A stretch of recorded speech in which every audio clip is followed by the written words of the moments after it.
नमस्कार दोस्तों, मेरा नाम दीपक है और हम बात करने वाले हैं राहुल गांधी के बदलते हुए स्वरूप को लेकर। किस प्रकार उनके चरित्र में परिवर्तन आया और उन्होंने अपनी उपाधि पप्पू से ऊपर उठकर एक देश में एक बहुत बड़े पॉलिटिशियन के रूप में अपने आप को स्थापित किए। किस प्रकार उनकी बातों को कोई गंभीरता से नहीं लिया जाता था, लेकिन अब वर्तमान समय में राजनीतिक पार्टियां और सत्ताधारी दल भी उनकी बातों को विशेष रूप से महत्व देते हैं। एक समय पर जिस राहुल को निष्क्रिय और नॉन सीरियस नेता के रूप में वर्गीकृत करके पप्पू जैसी उपाधि दी गई थी, वहीं आज सत्ता पक्ष में राहुल गांधी की बातों को बहुत ही गंभीरता से लिया जाता है। अगर हम राहुल गांधी की राजनीतिक यात्रा की बात करें तो 2004 में अमेठी से लोकसभा चुनाव जीतकर राजनीति में कदम रखा। उनकी भाषा शैली, उनका बॉडी लैंग्वेज, संसद में सक्रिय, सब कुछ कई बार आलोचना का कारण बना।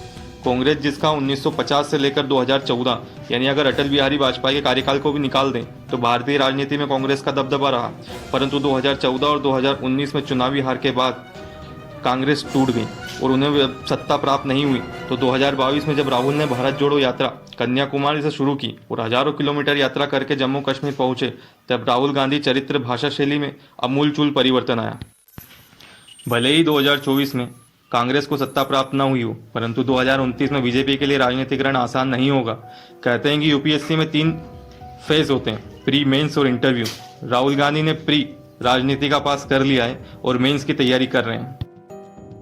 राहुल गांधी के चरित्र में बहुत बड़ा परिवर्तन आया। यह केवल लुक्स का बदलाव नहीं, बल्कि उनकी सोच, बयानबाजी और जनता से संवाद शैली में भी बदल चुकी है।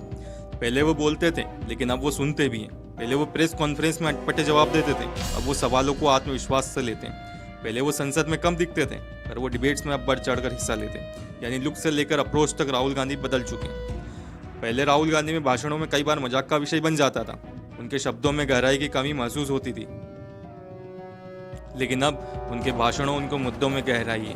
अब वे बेरोजगारी पर डेटा के साथ बोलते हैं, संविधान, लोकतंत्र, संस्था की स्वतंत्रता पर खुलकर बात करते हैं। विदेशों में भी सत्ता और भारत की लोकतंत्र की स्थिति पर बोलने से नहीं कतराते। उनकी भाषण, उनकी भाषा और उनके जैसी हड़बड़ी नहीं है। अब वो ठहर कर बोलते हैं, उनकी बातों में एक दिशा और मकसद नजर आता है। राहुल गांधी में युवाओं को टारगेट करना शुरू किया। इंस्टाग्राम, यूट्यूब, ट्विटर, अब उनका सोशल मीडिया हैंडल अधिक सक्रिय। युवाओं के साथ बातचीत, कॉलेज विजिट्स, लाइव इंटरव्यू, यह सब दिखाता है कि राहुल गांधी अब जमीनी राजनीति को समझने की कोशिश कर रहे हैं। वो अब सिर्फ रैली वाले नेता नहीं, अब वो कन्वर्सेशन लीडर बनना चाहते हैं। भारत जोड़ो यात्रा के दौरान उन्होंने हर वर्ग के लोगों को मुलाकात की, किसान, मजदूर, महिला, छात्र, एनजीओ, कार्यकर्ता। इससे उनकी छवि एक लोगों के नेता के रूप में उभरी है। हालांकि बदलाव की एक नई लहर में सबको स्वीकार नहीं किया। भारतीय जनता पार्टी और उनके समर्थक अभी भी राहुल गांधी को उसी नज़र से देखते हैं, एक अपरिपक्व नेता जिसकी कोई स्पष्ट दिशा नहीं। बीजेपी का मानना है कि राहुल गांधी सिर्फ एक इमेज बिल्डिंग प्रोजेक्ट चला रहे हैं, लेकिन सवाल ये है कि क्या इमेज बिल्डिंग गलत है? अगर एक नेता खुद को बेहतर बना रहा है, जनता से जुड़ रहा है, तो क्या एक मौका नहीं मिलना चाहिए? राहुल गांधी अब बार बार संविधान, लोकतंत्र, संस्था की स्वतंत्रता और सामाजिक न्याय की बात करते हैं। वह कहते हैं कि भारत की आत्मा पर हमला हो रहा है और यही उनकी राजनीति का एक नया केंद्र बन चुका है। उनकी नई राजनीति धर्म और जाति के बजाय संविधान, संस्था और अधिकार पर केंद्रित है। उनका कहना है ये लड़ाई सिर्फ सत्ता की नहीं, सोच की है। सबसे बड़ा सवाल यही है, क्या राहुल गांधी यह बदला हुआ रूप स्थायी है या फिर 2024 या 2029 की तैयारी का हिस्सा था? 2024 जो बीत चुका है और 2029 की तैयारी जो आने वाले का हिस्सा है। क्या यह बदलाव केवल चुनावी रणनीति है या फिर राहुल गांधी सच में एक गंभीर, जमीनी और संवेदनशील नेता बन चुके हैं? इसका जवाब समय देगा, लेकिन एक बात तो तय है, अब राहुल गांधी नज़रअंदाज नहीं किया जा सकता। तो दोस्तों, इस पूरी चर्चा में हम बात पर नतीजे पर पहुँचे कि राहुल गांधी ने अपनी छवि को काफ़ी हद तक बदला है। अब वो जनता के मुद्दों पर इतना गंभीरता से बात करते हैं, उनका संवाद कौशल बेहतर हुआ है और वो विपक्ष का मजबूती से सामना कर रहे हैं। भारत जोड़ो यात्रा में उनके राजनीतिक हिस्सा को एक नया मोड़ दिया, इसलिए कहा जा सकता है कि हाँ, राहुल गांधी पहले से बदल गए हैं और शायद यही बदलाव भारतीय राजनीति को एक नया विकल्प दे सकता है।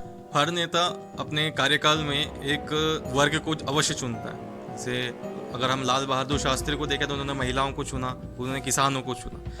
लेकिन राहुल गांधी के विषय में अलग है, उन्होंने युवाओं को देखा। उन्होंने अब वो युवा से मिलने के लिए, युवाओं से कांटेक्ट बढ़ाने के लिए उन्हें यूट्यूब, इंस्टाग्राम, ट्विटर, इनका सहारा लिया और ये उनकी राजनीति का एक गंभीर विषय है। देखिए, ये वीडियो बनाने का मकसद केवल एजुकेशन पर्पस है, ताकि आप समझ सकें कि देश में चल क्या रहा है। हमारा किसी पार्टी विशेष से कोई विशेष महत्व या विशेष लगाव नहीं है।